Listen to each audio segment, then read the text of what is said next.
Oh, that he would kiss me with the kisses of his mouth. Whew, I am tired. Alright.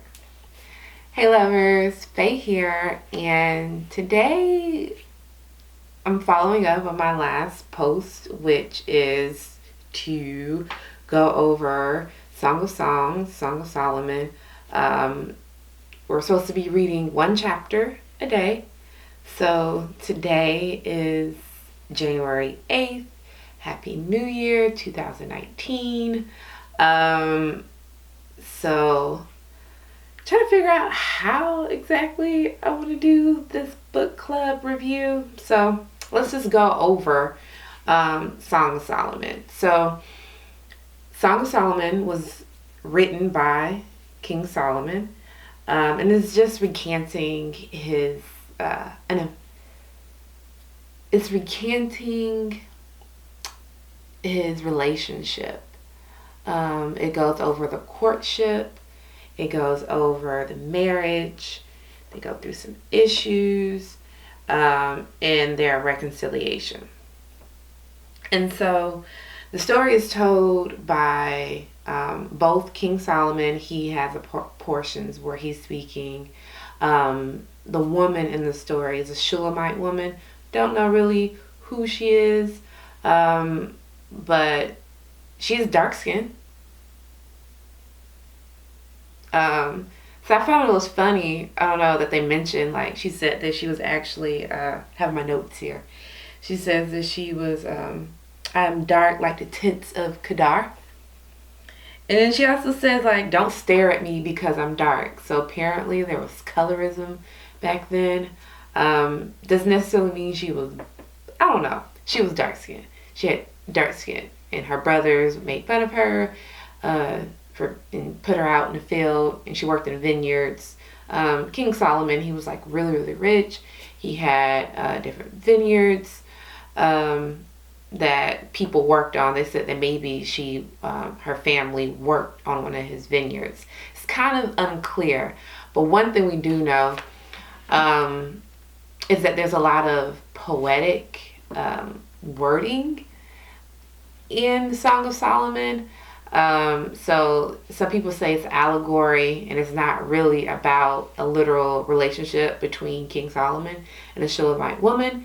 That it might actually be about God and, his people, or Christ and the church. Just because there's like, sometimes they talk about, your hair is like goats, and it's just like, what? But yeah, so there's a lot of highs and lows in the story. But one thing, I don't know how to say this. Okay, I'm just gonna come out and say it. So they teach you almost like how to spoon, right? She said, his left hand was underneath my head. His right arm was across my body. So that's like spooning position. It's a very, very intimate book.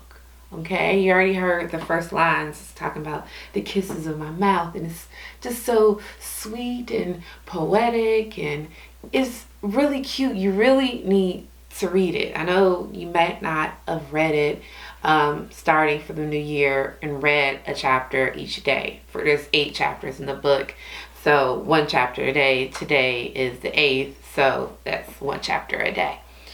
So anyway, but even after all of the, sweet, lovey-dovey, almost like, lustful type kind of speech, she always says, don't awaken love, before it's time. There's a song, actually. Don't awaken love too early. Don't rush it. Don't awaken love. But yeah, so just making sure that, even though you might really be into someone or something like that, or have a relationship, don't rush it. Keep it holy. Do that. Okay, but let's get into the story. They compliment each other a lot, in the book, and they're like just going over and just saying all of these like sweet romantic kind of things that are sometimes kind of weird, like your teeth are like eels.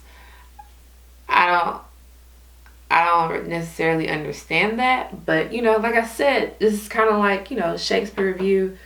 Sometimes when people write stuff in different time periods, people during that time period understand what they mean by saying certain things, but later on I get the overall arching view. Maybe you have a better interpretation of it.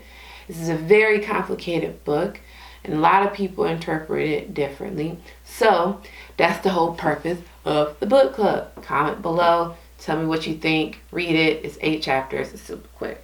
Okay, so they go around complimenting each other because they're in that courtship, that lovey-dovey stage and stuff like that. And then she goes out looking for him. She actually starts off by saying like she's in the bed at night and she goes out looking for her man, okay? And then she asks guards like, have you seen my dude? Like we've just been talking all of this stuff together, and now I can't find him. I woke up, and I'm looking for him, can't find him. They say they can't find him, and then she finds him. And then when she finds him, she takes him to her mama's house. And then she says that they go to the chamber. They go to the chamber of the one who conceived me. But then she warns you again, like even, she's searching for him at night, can't find him. She finds him. She takes him back to the mama house, up to the chamber. But then she says, don't stir up love before it's time. Okay? And then there's a wedding. They go through all of that, and then he says, like, this is a part I thought it was so sweet. He said, your lips drip sweetness like a honeycomb, my bride. Honey and milk are under your tongue. That's what he says to her on the wedding day. Like, girl, that made me blush. Like, and they embrace. You gotta read it. You got to read it. It's so cute. And then so the honeymoon's over, right? And now she's back in bed again by herself. So now he comes, knocks on the door, and she's like reaching his arm, grasping for her. And she's like, I'm already in bed. They have this whole preparation, this almost like ritual for when they get in bed and get clean. And she's like, well, I'm already in bed, like I can't come out, get out of bed and get dirty to come and open the door for you. But he's reaching, and then her heart, she gets up and opens the door. But when she opens the door, she like dripping with myrrh, just drip drip. And she opens the door and he's not there. And so she's like out in the streets again looking for him. Again looking for him. So she's out in the streets looking for him, but this time when she sees the guards, they beat her. That could be an analogy, I don't know, but it says that they beat her or whatever. And then there's also this is like a third kind of like subgroup of people who are in the Song of Songs as well. It's either like I call it like the squad. It's kind of like either her brothers is in one part, his peeps are in one part, like talking back to her, like people that I guess they're seeking counsel from. And so in this portion, they're talking other parts, but this portion I'm talking about right now, you gotta read it to get it. And so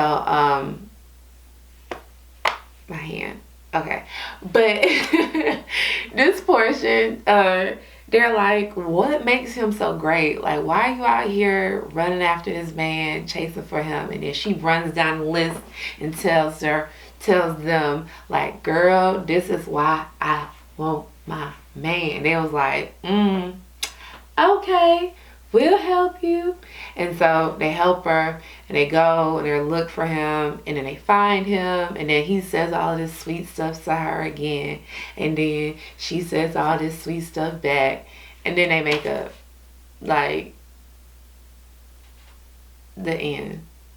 It's a really good book, though. That's my interpretation. I might be like, she did a terrible job. Well, tell me then. Tell me that you read it, okay?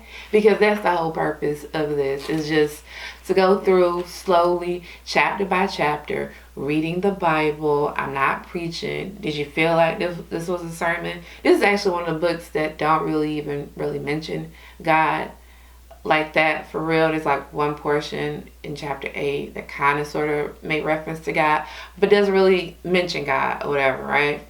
And you know, it's a good book. It's sometimes other people, I read somewhere that they sing it like a song, but I feel like people should read it. Next, so next we're gonna go to 1 Samuel.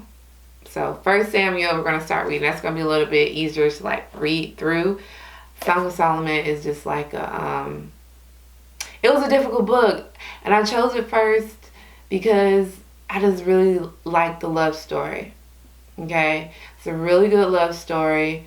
And most people don't even know that like the Bible has a love story, and a very intimate type kind of love story as well.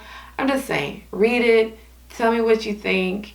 You know, my main purpose is not for you like to tell me your interpretation. Is really honestly just for you to read it and for us to reread it together. So hopefully you actually read it, and if you haven't read it yet, I hope that you'll go back and you will read it, because it's only 8 chapters. So it's really short, easy to read. You'll get what I mean when I say like some of the words and the phrases that they use is like what, and there's a lot of fruit talk, a lot of apricots, a lot of raisins, and honey blossoms and lilies, and it's a lot of stuff. You might be hungry, so eat before you read it, okay? So all right, I'm done babbling. It's late at night. I need to edit this. Please like, share, subscribe this with people. I'm about to go to sleep. So, well, I have to edit this and then go to sleep. Love you, lover. Okay, so wait. I'm sorry. Come back. So, next week, Tuesday, again, what are we going to go over? 1 Samuel, chapters 1 through 7. 1 through 8. I don't know how I'm gonna do it. We're gonna set a cadence. It might be 2 of you guys out there right now, but it's okay. It's alright. Comments. Let's talk. Okay, now I'm done for real. Love you, lover. Comment, like, subscribe, share. Bye.